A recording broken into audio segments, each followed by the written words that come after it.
Welcome in to the third quarter check-in here on Green with Envy. This is our third quarter All NBA and MVP check-in. Greg, I gotta say, man, I know we've talked about this the last couple of pods. It's crazy that we're down to basically the last 20 games right now of this season. It feels like it's gone by in a flash. Dude, I don't know how we got here. I don't know how we got here. I'm just thinking back to the beginning of this season, and like everything has felt weird since the bubble season and COVID. Like there's just so much basketball that I've consumed. I forget what year it is. I forget how old I am all the time. I'm just happy that we're past the All-Star break, and I know that I can look at that line of demarcation, be like, okay, I know we're done with all that bullshit, and now we can focus on the stretch run. Super happy to be here and talk about this. Yeah, man. And the NBA has been popping off since the All-Star break. It was kind of football ended. The All-Star break was kind of a dud, but I mean, just since we've come back, the Bucks are on a 15-game win streak. Dame dropped 71 points. We have, our first look at a lot of guys. KD coming up in the Suns uniform is going to be, this week coming up. Curry might be coming back. So the NBA is definitely, hitting its stride. We got teams streaking. The Celtics, went down to the Knicks earlier this week. Got a chance to watch that with our buddy Matt Liptak. He's all in. We got Knicks fans that are coming back in strong right now, looking at the Josh Hart revelation that's happening in New York. And so every team feels like they kind of have a chance. There's a lot of teams that feel like they have a chance. And so it's going to be a really exciting stretch run. And so today I'm excited for us to look at the progression of our first quarter, second quarter, and now third quarter All NBA and MVP. Let's start with All NBA, because I think that's going to be the funner one. MVP, we're going to hit on a couple of these guys in the All NBA.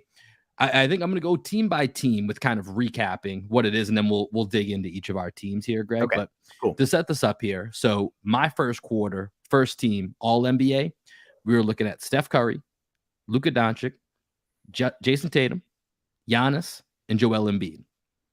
For you, we had Steph Curry, Devin Booker, Jason Tatum, Giannis, and Jokic. Second quarter, I believe we both had the same. Second quarter, we both had the same thing. Mitchell, Luka, Tatum, KD, Jokic. So those are our first teams from Q1 to Q2. Now we're in Q3. This is the last one before we come up with one cumulative list between the two of us of our definitive Green with Envy All NBA teams. So let's jump in to your first team here, Greg. So this is Q3, first team All NBA. Let's start with the backcourt. Who is your backcourt for the first team All NBA here in the third quarter of the season? All right. So if you're watching on YouTube, you're watching on Twitter, you see that I have chosen, despite a lot of deliberation, because my first draft of this actually didn't have either of these guys on the first team. And then I dug in a little bit deeper and I realized that they still deserve to be my first team backcourt. That is one, Luka legend, Luka Doncic, and Donovan Mitchell. At the end of the day, I had to come up with criteria to decide who I was going to cut. And Luka and Donovan both surpassed all the criteria. And I also just believe that they are two of the best guards in the entire league. I had to factor in some team success. I had to factor in individual performance. I had to factor in games played. What I ended up going with, Will, was the floor of games played for me was 45 games. Did you come up with a floor? I didn't. I ebbed and flowed, and that's probably the hardest thing for me. And really, it comes into play when we get to the third team, where I have a spot on the third team where you can convince me to take this guy off, and I wouldn't be upset about it. So I have an asterisk next to that. So I didn't have a hard and fast rule of where that needed to be. But it was somewhere around 40-ish games is where I landed. And I have two exceptions. So it's not even that hard of a rule that go a little bit below that. But I think that's that was the criteria that was part of the criteria I looked at. The other one for me, especially when it comes to first team, you have to have the elite of the elite stat lines and team success to go along with it. You got to have basically both. And Luka, who also made my first team, is the closest to being on the edge because of where the Mavericks are floating right now. Mm-hmm. His stats and what he does are still so amazing that I'm leaving him also in my first team. Luka made it. He was one that I wrote down, same as you. I kind of went back and double checked, like, is this what I want to put? And ultimately, Luka's just that special. Luka's already been a 3-time first team All NBA guy. He's on there for me again. Okay. You have somebody different though for your other guard spot?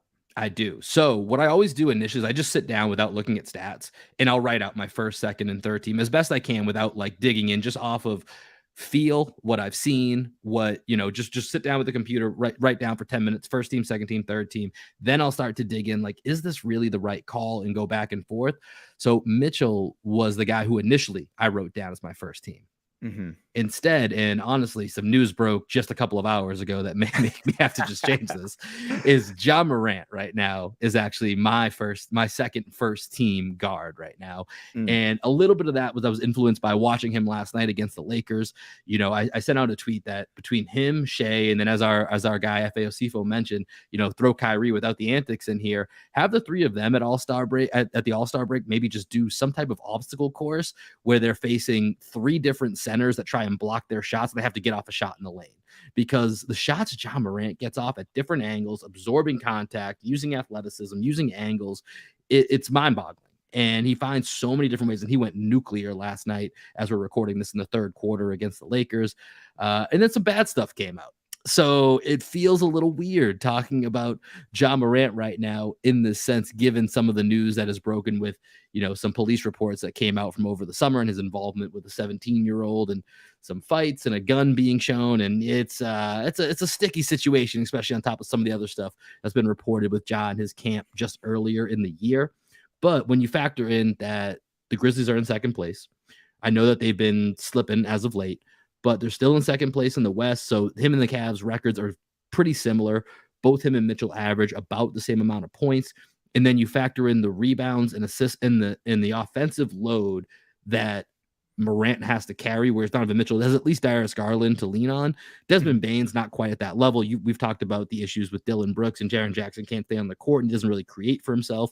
And so I think with that, I leaned Ja slightly over Donovan Mitchell, but like I said, it was very, very close. Yeah, Ja. I mean, let's just talk about the Ja police reports for a second, because we got to talk about it. It's like an interesting conversation at least. First, when you started off this pod, you're talking about things popping off. The first thing I thought about was Ja Morant. And then you started talking about Ja going nuclear, and we're getting like all these violent phrases thrown around when we're associating with Ja. I don't know if it's like a subconscious thing or if it's just like in your everyday parlance that you're going to start using those cliched phrases. Parlance. But yeah, check me out. But with Ja, so he's on one of my teams. I don't know if I did read the news today, and it may have influenced me. I don't know if it was a subconscious influence, but he's out on my first team. He probably deserves to be on a first team based off of his performance this year. As you said, he does have so much to carry. But when you first saw the news about Ja, which apparently had come out months before, it's just like Bleacher Report, there were some whispers of it, or we didn't get as many details as we got until today. Yeah. What were your initial thoughts with that? Because as you said, he was in the news for a member of his camp, pointing a laser at somebody on like the Pacers staff or something like that earlier this year. And just like all the stuff with Shannon Sharp happened. It's just like the Grizzlies are a little bit of a circus right now. Yeah, I mean, that was kind of my thought was, I really, up until a couple weeks ago, had really liked the Grizzlies as a team that potentially could come out of the West. I'm starting to come into your camp of not treating them quite as serious. Yeah. And a little bit of it's just the circus around it, right? Like Dillon Brooks is his own issue. Ja Morant in his camp. Jaren Jackson can't stay on the court. All of a sudden, Steven Adams, who I like Steven Adams, he's a nice piece to have for a playoff run, but he's out for 12 games and you're like 2-9 in those 11, 12 games, whatever. Like that doesn't make any sense. That's not what happens with a championship team when Steven Adams, who in certain matchups will be valuable, but in certain matchups, you won't even be able to play it.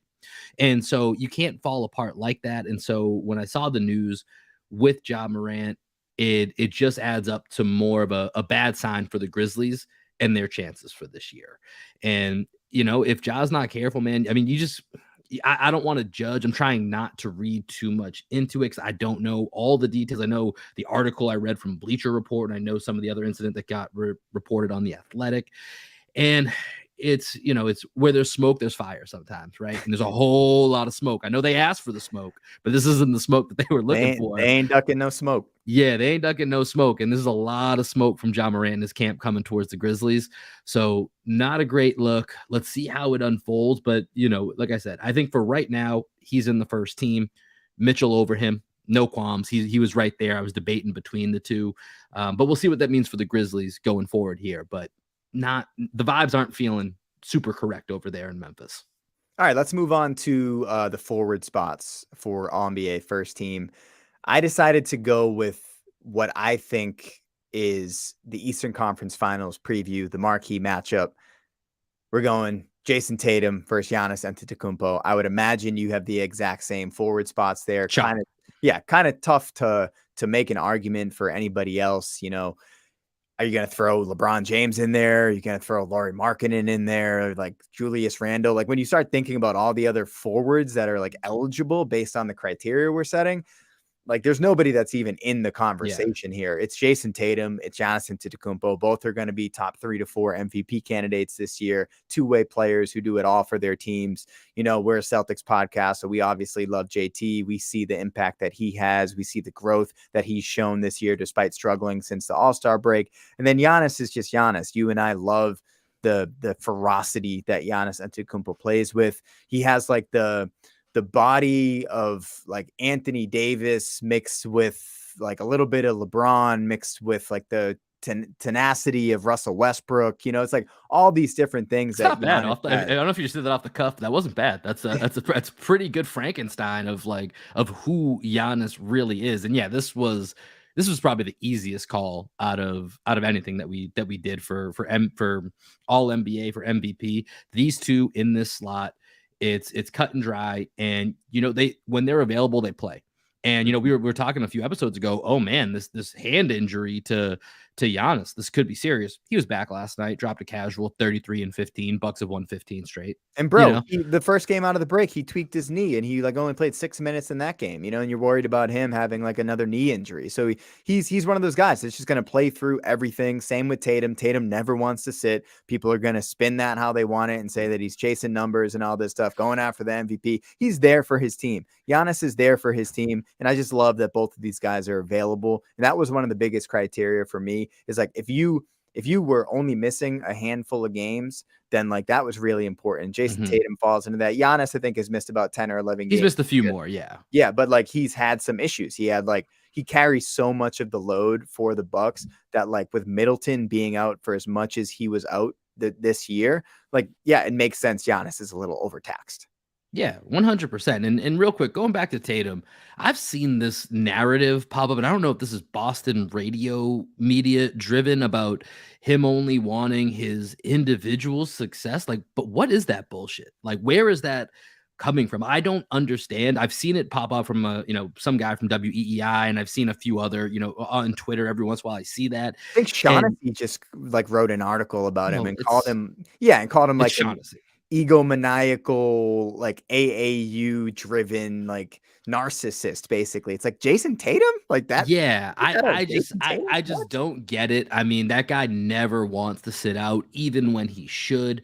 We've talked a bunch about the evolution of Jason Tatum. I was talking to our friend Liptak about this because he's like, sometimes I watch him and he's having an off night. Like he's had a rough February by his standards. He's had a rough February, but now you see a lot of times if he's having a 5 for 17 night, he's got 13 rebounds and 6 assists to go along with it. There's so much more that Jason Tatum brings that it doesn't make sense to me. This just feels like we need something to talk about. Let's say Jason Tatum is chasing individual awards versus, leading the best or second best team in the NBA right now.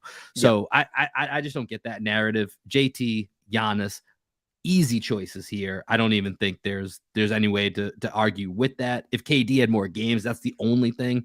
But where he's been out for a little bit, there's nowhere else that you can go. So with that, let's go to the center, because then just the way that all NBA shakes out, every year we got to decide who's first team, who's second team. We know the names. We know who it's going to be. It's just which team is which. And I think it's the last 3 straight years. It's been Jokic first team, Embiid second team. Does that change for you right now? Oh, yes, it does. There it is. Joel Embiid. I'm just so impressed with what Embiid does on both ends of the court. You know me, I will always value the two-way impact of a guy over a guy who is very limited on one end of the court. I don't know, the advanced numbers on Jokic this year in terms of his defensive impact versus his offensive impact. But I just know watching Joel Embiid, nobody wants to go in the paint against the Sixers, right? Joel Embiid is there and he's going to be contesting. He's going to be switching out on the perimeter. He can play drop coverage. He can switch out if you need him to. He can guard some of the fastest guys in the league. Like I was watching the Sixers and Grizzlies game recently, and there were a couple times where Ja tried to take him to the rack, and yeah, Ja was able to get by him to some degree, but then Embiid's strength and length just takes over, and he was able to just like make things difficult at the rim. And it's surprising when somebody decides to go at Embiid. When Jokic is on the court, they are targeting Jokic and trying to get him in action. Nobody wants to smoke with Joel Embiid on defense. He's probably a top 2 defender in this entire league. I would say Giannis is probably the best defender in the league. And then you got Jaren Jackson in there, but he's more of just like a defensive focused player, right? But two-way impact, I just love what Embiid does on both ends of the court. And he steps up. And then for me, bro, honestly, I watched the game. We watched that game where it was Sixers against Nuggets, and Embiid just gave it to Jokic. And to me, that matters. No, that's fair. I can't really combat any of that. With that said, I have Jokic on my first team. Yeah. Hey. And I mean, they're first place in the West. You look at his win shares. His win shares for the season is 12.3. As good as Joel Embiid's been, it's 8.5. There's a pretty sizable gap between that. I agree with everything that you've said. I think in the playoffs, Jokic being, he's average on defense. I don't want to say he's below average. He's average on defense. He's another guy that just shows up and plays every game. He's played 55 games this year. You see the way that he enables everyone around them and enhances them on that Nuggets team. I mean, this is one of those debates where there's no wrong answer. Both of them are all-time players. Jokic is going for a third straight MVP.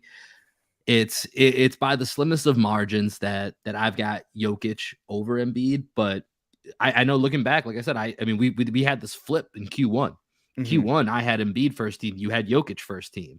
And now since then, we've flipped our opinions. But like I said, this is one where you can't go wrong. This is one where they both probably need to be. So where we're debating Donovan Mitchell and Ja Morant, if the NBA was to change this, we would just kick them out and we would add Embiid and Jokic on, right? That's the simple solution to all of this. So that's where it's at. I mean, Nikola Jokic, we'll talk about him when we do MVP here in just a little bit, but those were super simple decisions. So with that, we know on your second team, your center is going to be Jokic.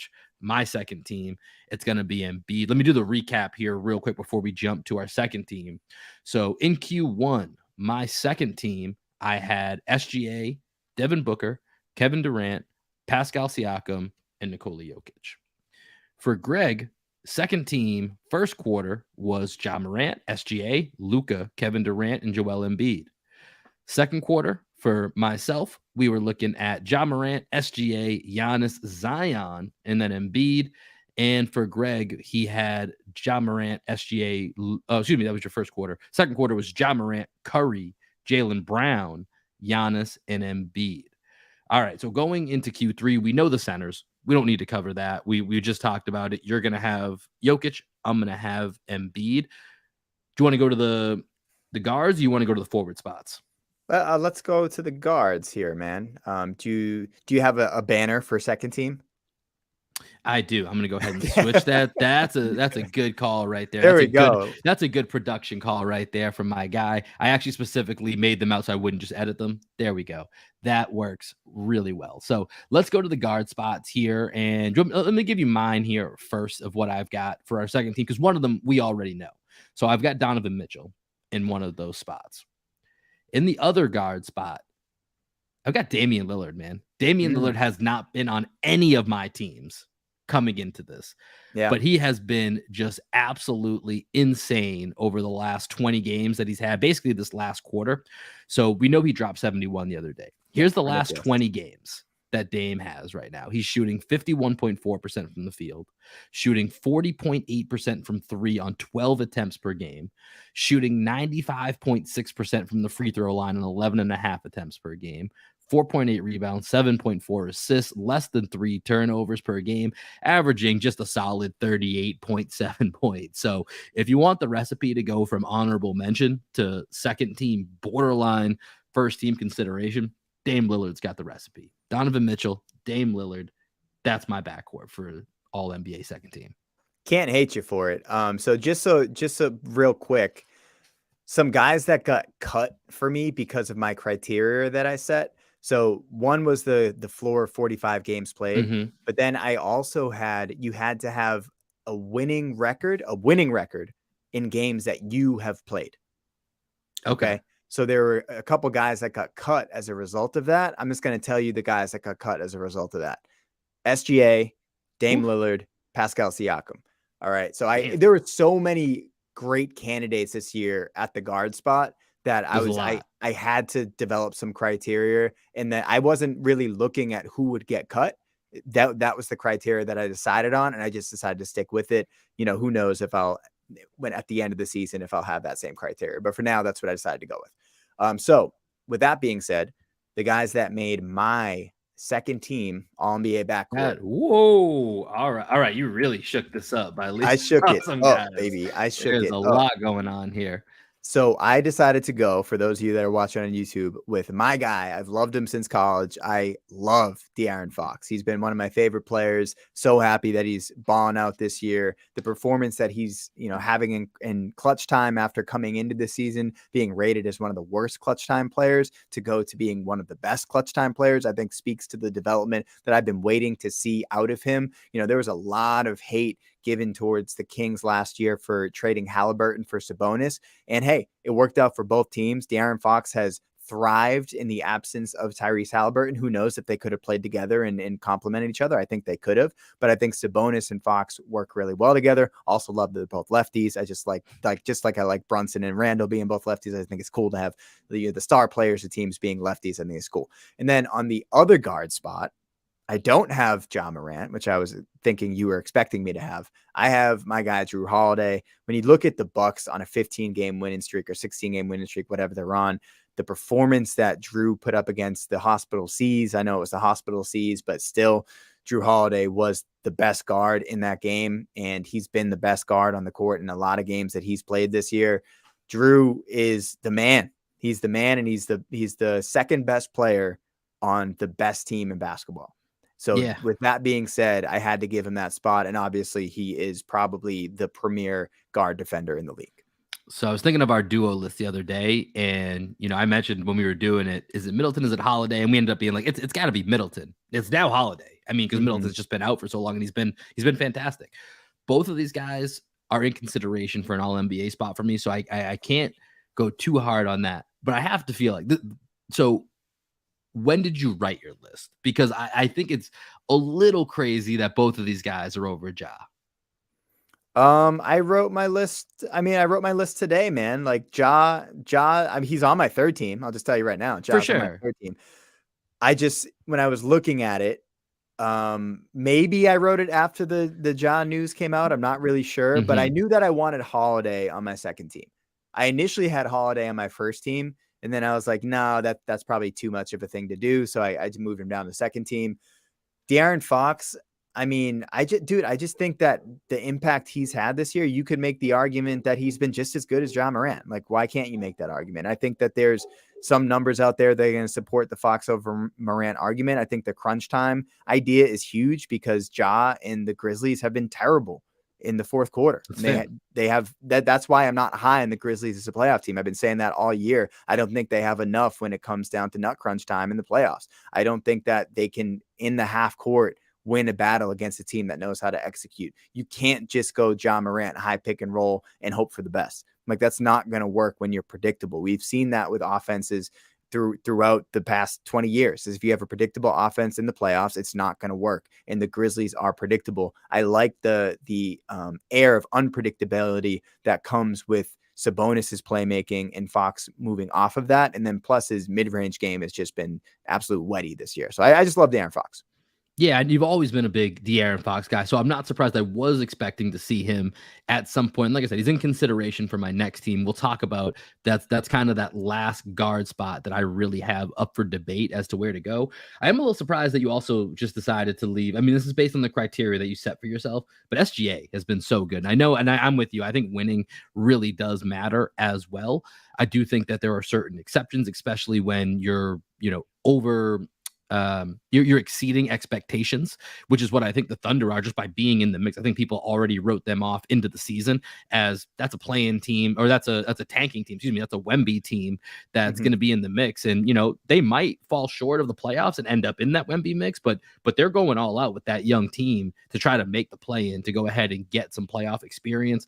And SGA and Ja, I would have over these two. Like I said, I do think both of them are in consideration, but that's what makes this so hard. The guard spot is brutal. The guard spot is brutal, and we'll talk some more when we get to the third team here about all the guys that are in the mix that either didn't make any of our teams or still have a chance to kind of come up and take a spot. But it's really tough, man. It's tough. Well, I think. Oh, go ahead. With SGA, what would you guess their record is with him in the lineup? With him in the lineup, I mean, overall right now they are 28 and 30. I mean, there's several games under 500, 28 and 33. I'd say they're probably close to 500 with him in the lineup. 25 and 29.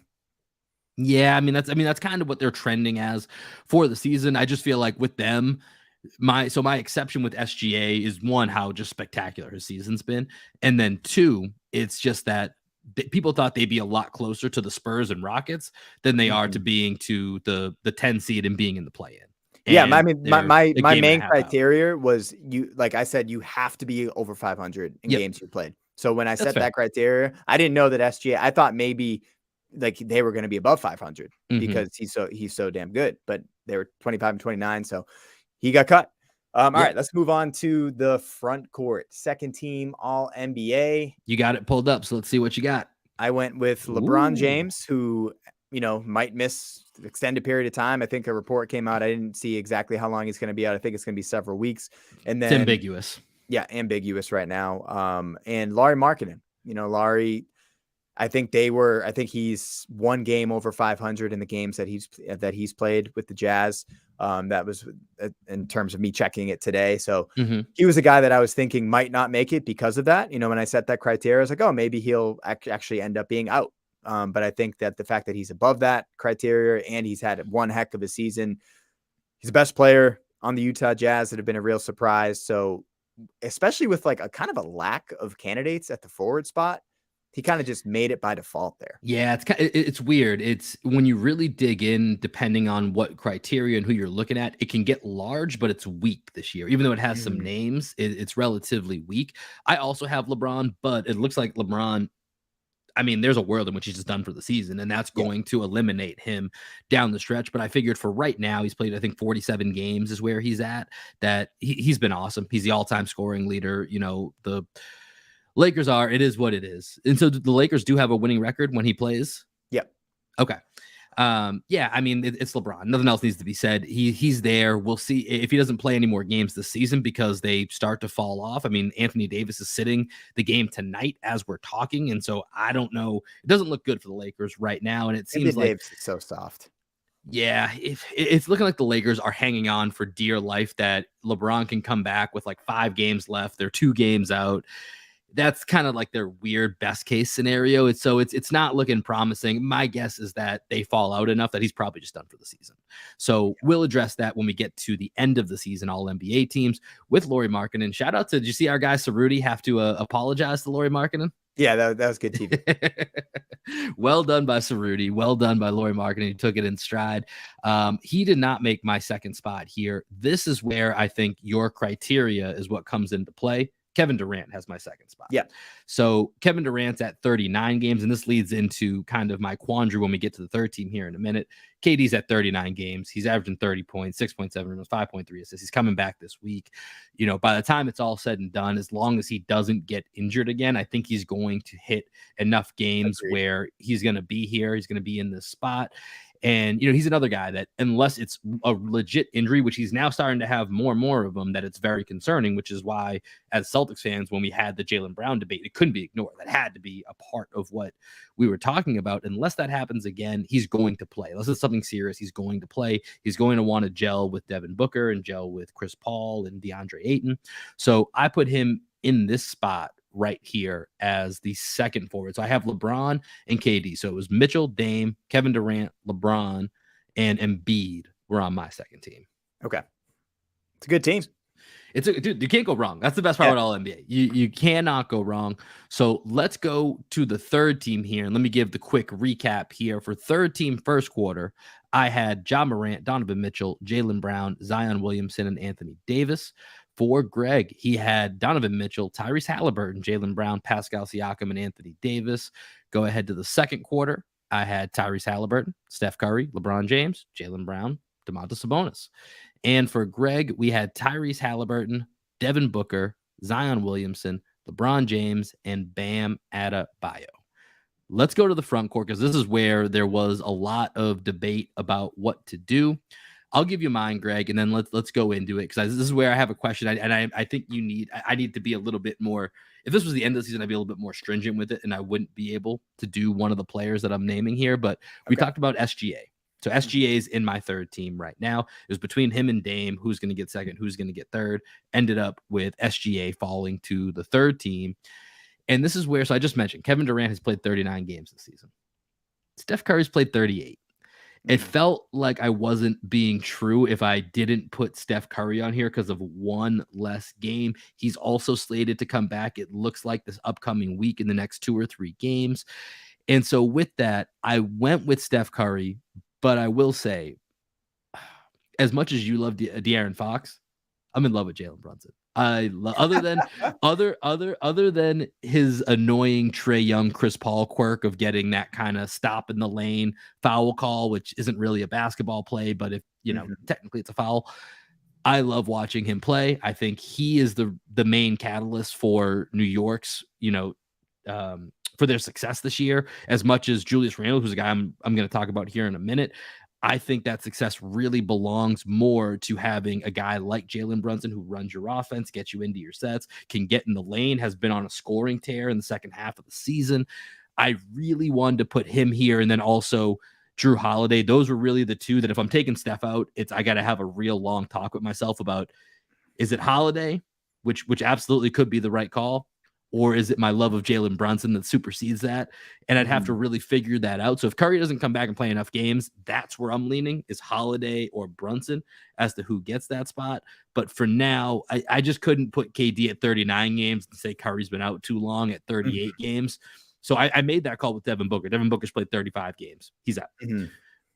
30, 38, it's a little wishy-washy, but it's also, once again, when you're dealing with guys like Kevin Durant and Steph Curry, legacy plays a role. It is. It's a tiebreaker. I hear you, but at the same time, it's just like, if it's legacy plays a role, just like write in the same 15 names every year. You know what I mean? Like, right, but it's also they're having insane seasons, like when they're playing. Like Steph Curry was going 50, 40, 50, 90 on, the same kind of ludicrous attempts that we just talked about with Dame Lillard, but he's obviously playing more. Yeah, because Steph Curry and Kevin Durant are two of the best players in the world. Like, if they were playing the entire season, they would both be first team All-NBA. Like, there has to be other things that are factored in. That's kind of just like how I decided to do it. Because obviously, I think Kevin Durant is an All-NBA guy. I think Steph Curry is an All-NBA guy. Yeah. Neither of them are on my teams, because I was just like, there's so many guys that are having really good seasons. Like, but that's why this is the third quarter. This is the third quarter check-in. Like, when we get to the end and it's no more projecting, what could they be? What will they be at? If Kevin Durant's at 50 games or let's go Steph Curry. If Steph Curry's at 50 games by the end of the season, and right now Jalen Brunson's on pace to play 80 games, like it's not even a question. You know what I mean? I think my criteria at the end of the season is the floor is going to be 55 games. I think that's what I've decided. Yeah, somewhere between 55 to 58 is kind of what I'm leaning towards as well when we get to that end of the season. So it's going to be I think probably 55 is probably a good number to look at by the time we get there. So what's your third team backcourt? I just wanted to kind of talk about all the guys that I was considering here. All right. So, I already talked about SGA and Dame and Pascal were criteria cuts in terms of not having a winning record in games that they played. Then I had these criteria cuts that were overall games played: Kawhi, Curry, KD, Zion, Booker, AD. And then I also was considering these guys. I'm just going to tell you who I didn't have on the Yep. team. Tough cuts. Guy that I had on both of my teams the first time, Tyrese Halliburton. I have him Yeah. cut. Bam Adebayo, I have him cut. Ooh. James Harden, I have him cut.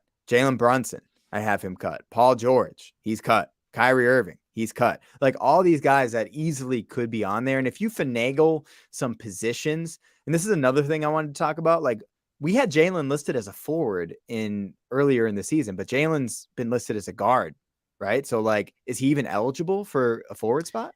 It's one of those things where, I mean, I think he's going to be a little bit of this happened to Chris Middleton a few years ago. He's going to be listed at guard and forward. And this happens to several of the players where they get listed Oh, at both. right. And so you can kind of do either, and they kind of split their points. And so it's weird the way it works that it actually hurts them more than the NBA thinks it benefits them because they're giving that optionality. So, I mean, I've been putting Jaylen Brown at forward all season just because I don't have a way to get. I mean, I think I could try to squeeze him in the guard section and it would be justified, but it's a lot easier to do as a forward. Yeah, no, I'm actually gonna change something then if that's the case. On So the I'm fly. on the fly. I'm making a change here because if I can list Jalen as a forward, I'm gonna list him as a forward because I think the conversation that we were just having about who the catalyst is for the New York Knicks, I think it's Jalen Brunson over Julius Randle. So I Mhm. was initially gonna have Julius Randle on my third team, but I'm gonna knock him out, slide Jalen to the forward spot, and have Jalen Brunson on my third team backcourt. So Let's go, without Jalen further, Brunson. Love that Jalen my, Brunson. my pictures are all messed up right now, so you're not gonna you're not gonna have a visual to go along with this. But my third team on BA is gonna be John Morant, Jalen Brunson. So JB is Jalen Brunson in this Okay. scenario. Jimmy Butler, another JB, Jalen Love it. Brown, The and all JB team. Can we make an all JB team right, somehow? we should look into that.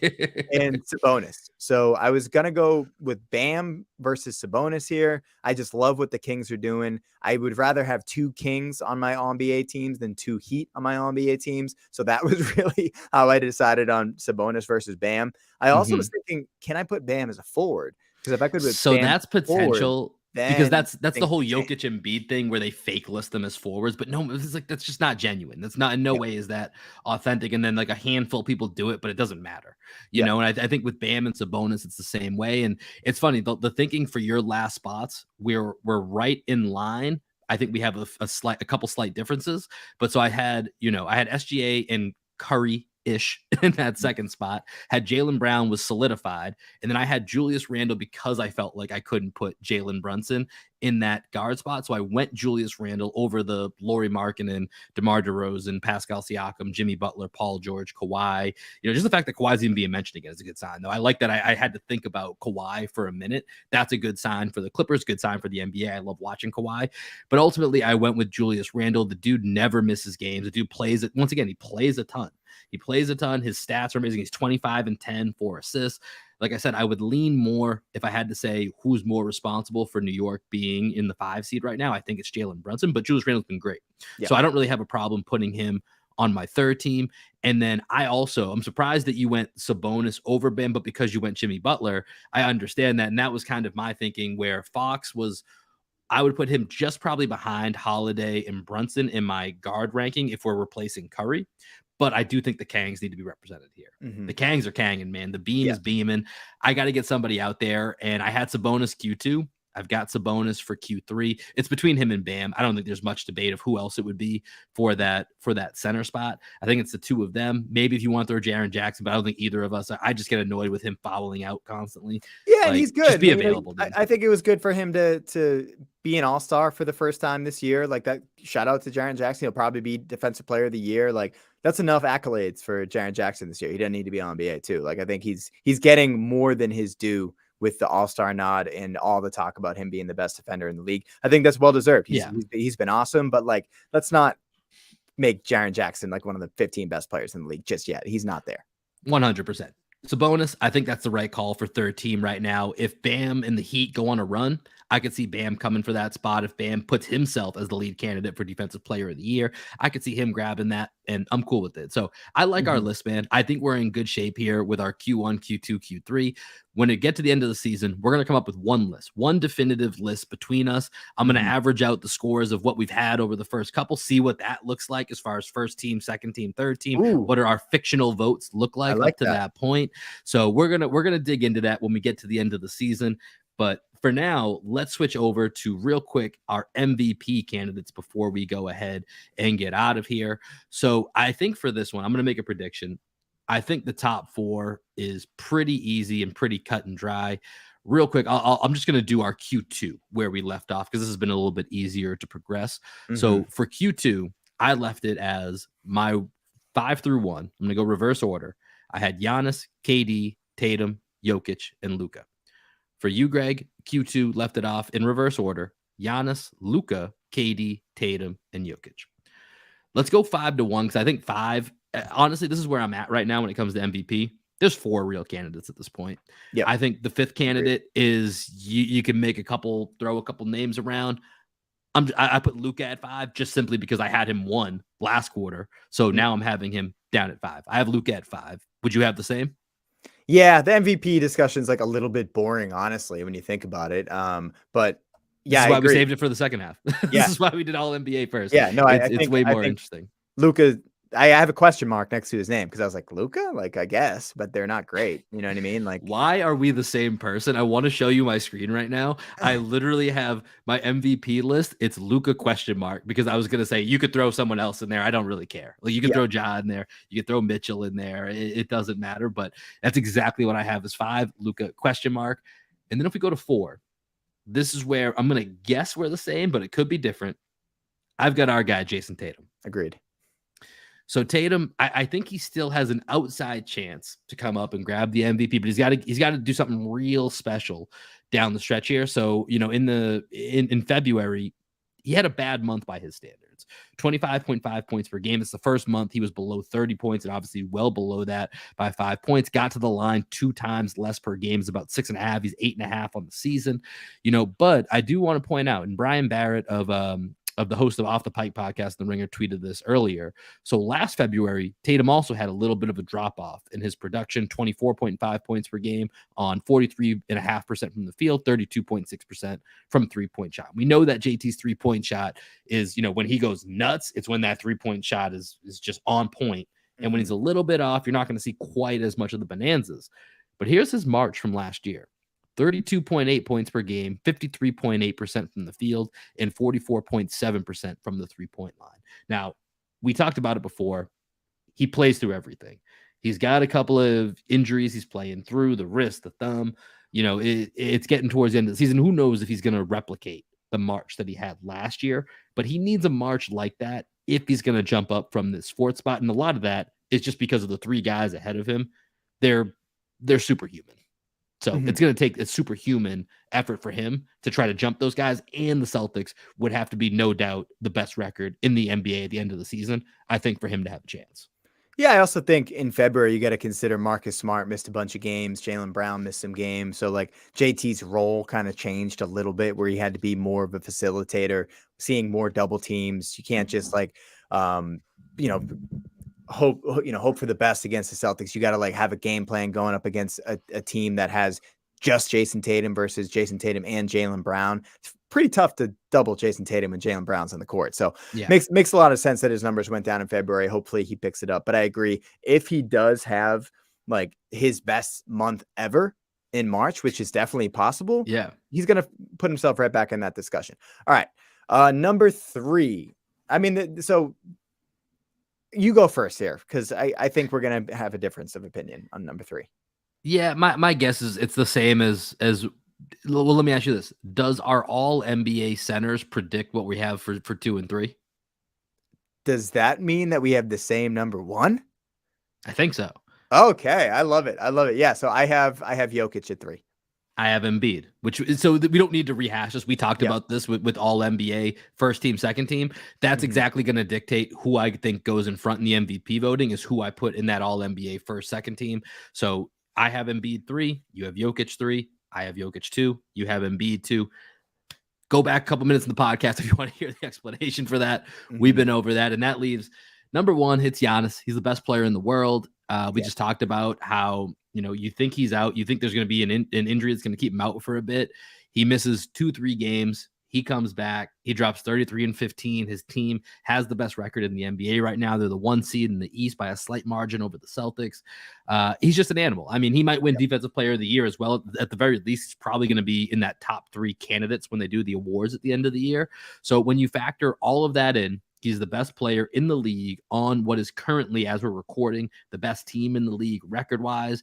And he's just a problem in every which way that you can think of. And because of that mentality you had, that Frankenstein that you built of him, there's never going to be a Ben Simmons moment with Giannis. Mm-hmm. He will continue to believe in himself, believe in and just having that willpower to even the things he's not good at to continue to try and get better. And we've seen what happens when he does that and he goes 17 for 20 from the free throw line as a 60-something% free throw shooter in the biggest moment on the biggest stage to bring home a championship. And so for that reason and the streak that the Bucks are on right now as we're heading into this fourth quarter of the season, Giannis is the MVP. It's his third one.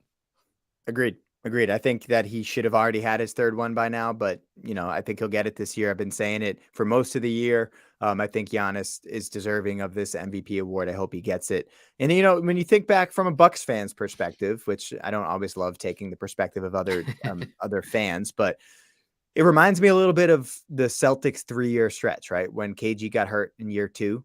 And the Celtics didn't make it back to the finals, but then they were able to make it back the year after that. Like Middleton gets hurt in year 2.